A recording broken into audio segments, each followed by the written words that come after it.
Assalamualaikum warahmatullahi wabarakatuh. Selamat pagi, salam sejahtera bagi kita semua. Jumpa lagi dengan saya, Indah Lutfia, dari Program Studi D4 Keselamatan dan Kesehatan Kerja, Fakultas Vokasi, Universitas Airlangga, Surabaya. Pada pertemuan kali ini, kita akan melanjutkan dari pertemuan selanjutnya terkait dengan UJT, yaitu melakukan analisis perbedaan.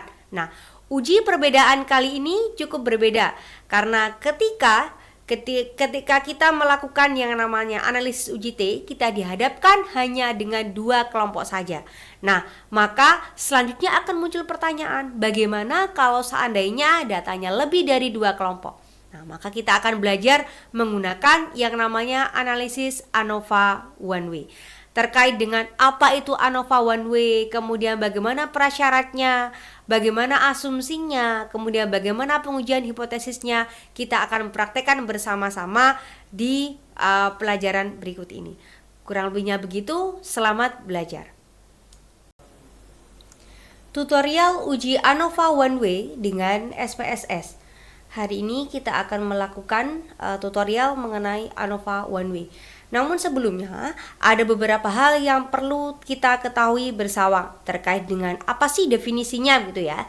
Jadi definisi atau kepanjangan dari ANOVA one way adalah analysis of variance, kemudian atau analisis variansi satu arah, di mana fungsi ujinya adalah untuk mengetahui apakah ada perbedaan antara tiga kelompok perlakuan atau lebih, di mana pada sebelumnya teman-teman sudah belajar mengenai uji T untuk menganalisis dua kelompok, untuk menganalisis perbedaan antara dua kelompok. Nah, sekarang kalau tiga bagaimana? Nah, kalau tiga kita bisa menggunakan yang namanya uji ANOVA one way.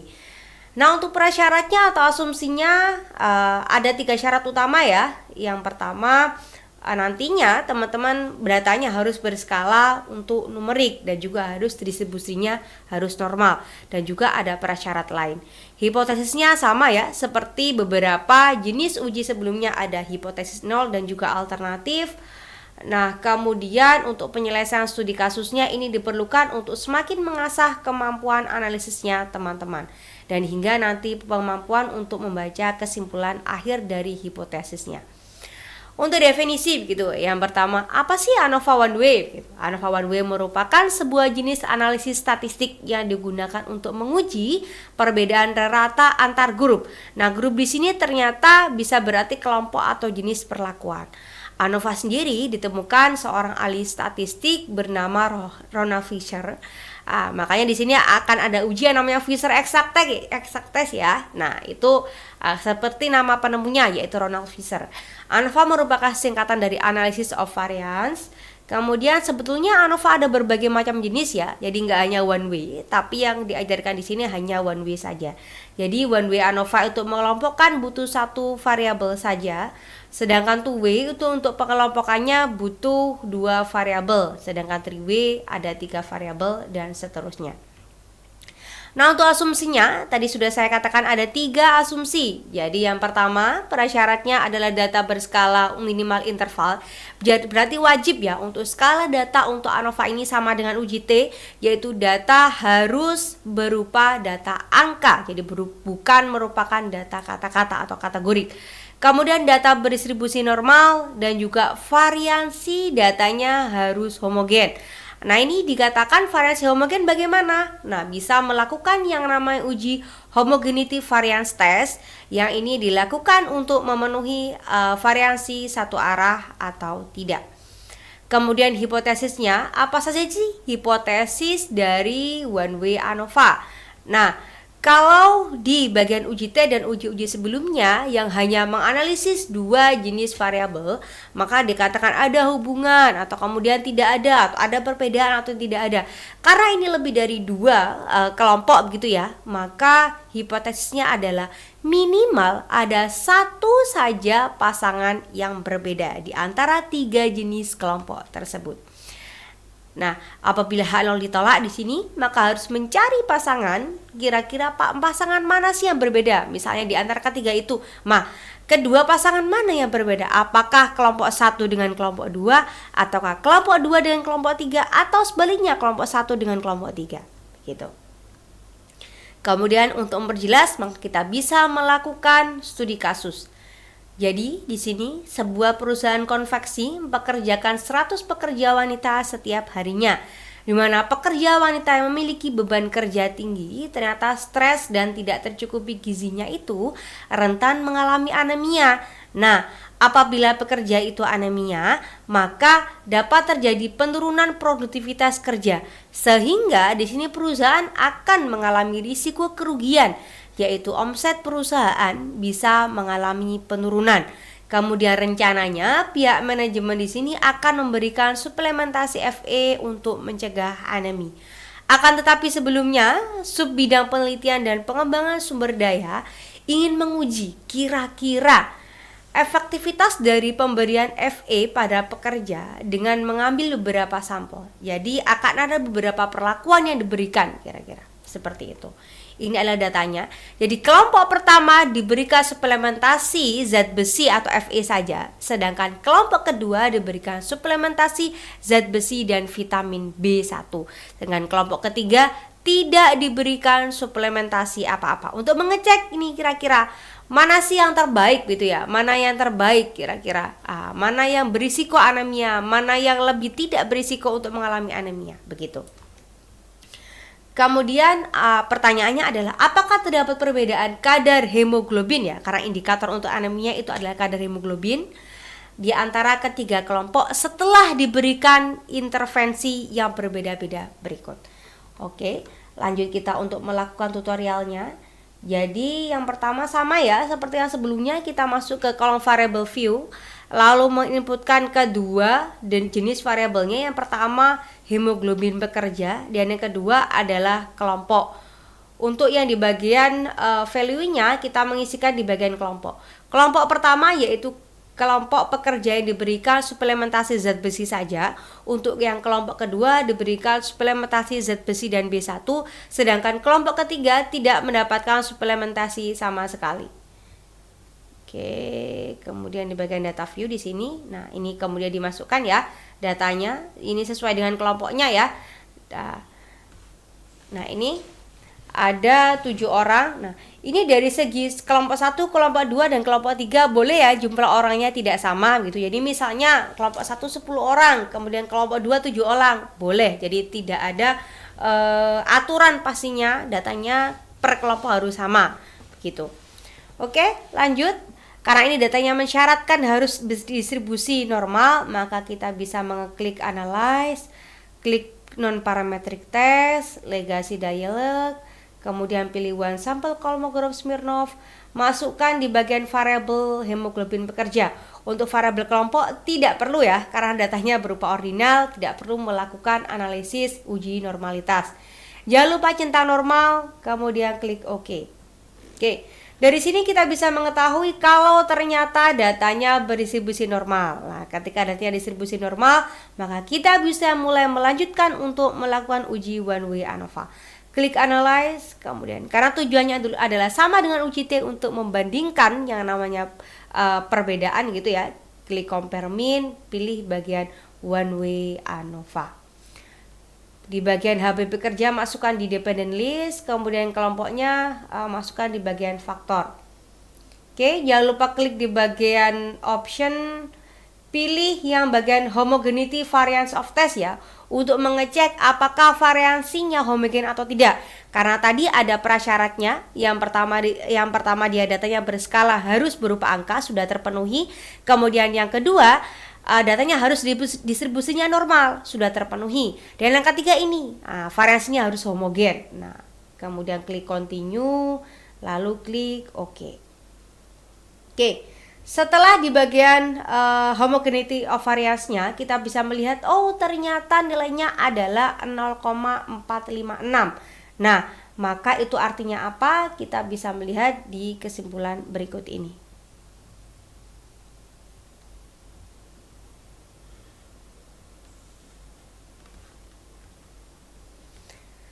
Hasil uji dari Levene-test, nilai signifikasinya berupa 0,456, artinya lebih dari 0,05, maka variasi homogen. Jadi asumsinya terpenuhi di sini. Maka kita bisa melanjutkan untuk melakukan analisis uji ANOVA.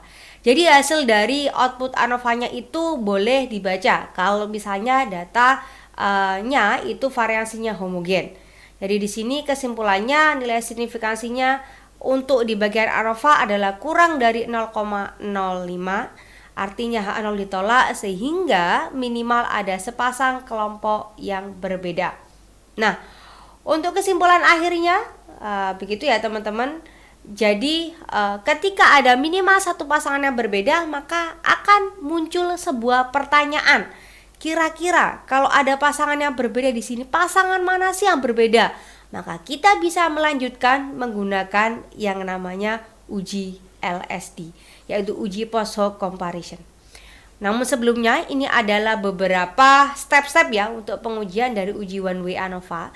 Teman-teman bisa mulai membuat nama pada kolom variable view, melakukan proses input data, kemudian melakukan uji normalitas dengan one sample Kolmogorov-Smirnov, kemudian mengeklik analyze, pilih compare means, pilih one way ANOVA, masukkan data pada kolom dependent list, centang homogeneity variance, dan kemudian membaca signifikansi tutelnya. Oke itu. Nah, lalu ini adalah uji post hoc test untuk mengetahui kira-kira ketika uji ANOVA-nya sudah signifikan, maka akan muncul pertanyaan lanjutan, mana sih sepasang tadi yang berbeda? Maka kita bisa melakukan uji lanjutan dengan post hoc test dengan soal yang sama. Caranya sama ya, klik analyze, kemudian pilih compare mean, pilih one way ANOVA, caranya sama persis. Kalau tadi kita mengeklik bagian option di bagian homogeneity variance test, maka kita bisa memilih melanjutkan post hoc test dan pilih di bagian LSD. Kemudian klik dan klik OK. Nah, dari sini akan muncul hasil dari uji multiple comparison-nya. Artinya apa? Kita bisa melihat pada kesimpulan berikut ini.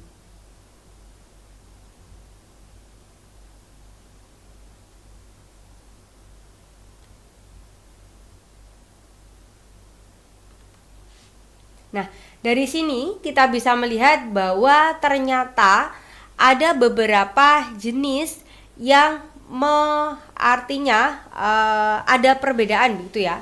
Nah, di sini untuk yang pertama, perbedaan antara kelompok 1 dengan kelompok 2, yaitu kelompok yang diberikan suplemen Fe dan kelompok yang diberikan suplemen Fe dan B1. Perbandingan kelompok 1 dan 2, signifikansinya 0,651, artinya tidak ada perbedaan. Kemudian antara kelompok 1 dengan kelompok 3 yaitu 0,001, artinya ada perbedaan. Oh, ternyata di sini yang ada perbedaan itu adalah antara kelompok 1 dengan kelompok 3, sedangkan kelompok 1 dengan kelompok 2 tidak ada perbedaan. Oke. Jadi di sini untuk pengambilan keputusannya, maka kesimpulannya terdapat perbedaan hasil kadar hemoglobin antara kelompok 1 yaitu yang diberikan suplemen Fe atau zat besi dengan kelompok 3 yang tidak mendapatkan suplemen. Dan juga terdapat perbedaan kadar hemoglobin antara kelompok 2 yang diberikan suplementasi Fe dan B1 dengan kelompok 3 yaitu kelompok yang tidak mendapatkan suplemen. Dan ternyata tidak ada perbedaan antara kelompok 1 dan kelompok 2 yaitu kelompok yang diberikan suplementasi zat besi saja dengan kelompok yang diberikan suplementasi zat besi dan B1 itu ternyata Hb-nya sama. Nah, maka dari sini, ketika kita ditanya oleh perusahaan, mana sih gitu ya saran yang harus diberikan kepada pekerja? Apakah tidak usah diberikan suplemen, ataukah diberikan suplementasi zat besi saja, ataukah diberikan suplementasi zat besi dan B1? Maka kita bisa memberikan rekomendasi bahwa ternyata diberikan suplementasi zat besi saja. Karena ternyata ketika diberikan suplementasi zat besi saja, itu hasilnya sudah sama bagusnya dengan responden yang hemoglobinnya diberikan suplementasi zat besi dan B1. Dari segi ekonomisnya lebih ekonomis karena perusahaan tidak perlu lagi mengeluarkan dana untuk pemberian vitamin suplementasi vitamin B1 karena pemberian zat besi saja ternyata sudah mampu meningkatkan kadar hemoglobin pada pekerja sehingga upaya pencegahan anemia dapat dilakukan. Oke, begitu teman-teman untuk uji dari POSOK-nya. Oke, namun setelah itu akan ada pertanyaan lanjutan. Bagaimana jika salah satu prasyarat tidak terpenuhi? Nah, misalnya variasi datanya itu tidak homogen gitu. Maka harus bagaimana? Kita juga bisa tidak melakukan uji menggunakan LSD karena persyaratan untuk LSD tadi itu dia harus datanya berskala normal. Maka ternyata ada uji yang lain. Maka tidak perlu melakukan uji ANOVA, kita bisa melakukan uji yang namanya Brown-Forster dengan klik analyze. Jadi seperti ini ya teman-teman. Caranya kurang lebih hampir sama, tapi kita bisa memilih alternatif yang lain. Klik analyze, kemudian pilih compare mean, kemudian pilih one way ANOVA, kemudian bisa memilih yang homogeneity variance testnya ini centangnya dihilangkan, kemudian memilih yang Brown-Forster test, klik continue. Lalu untuk uji POSOK-nya kita bisa memilih yang bagian James-Howell. Jadi yang LSD tadi pasangannya ANOVA ya, kalau Brown-Forster itu pasangannya James-Howell. Oke, klik OK, kemudian klik OK semua. Oke, jadi di sini kita bisa melihat di bagian Brown-Forster-nya, kalau signifikansinya ternyata kurang dari 0,01 artinya ada perbedaan, maka kita bisa melanjutkan pembacaan di bagian uji James-Howell-nya. Namun, ketika nilai signifikansi di bagian Brown-Forster-nya itu tidak menunjukkan ada perbedaan, maka kita tidak perlu lagi membaca di nilai bagian James-Howell-nya. Karena kalau misalnya sudah tidak ada perbedaan, maka kita tidak perlu lagi mana sih pasangan yang berbeda begitu.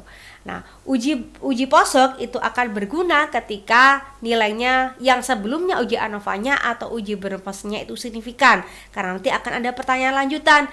Kalau tidak signifikan, maka tidak perlu melanjutkan ke uji POSOK. Oke, begitu teman-teman kurang lebihnya. Selamat berpraktek bersama untuk di bagian uji ANOVA dan POSOK ini. Kurang lebihnya seperti itu. Semoga bermanfaat. Sampai jumpa di pertemuan selanjutnya. Terima kasih.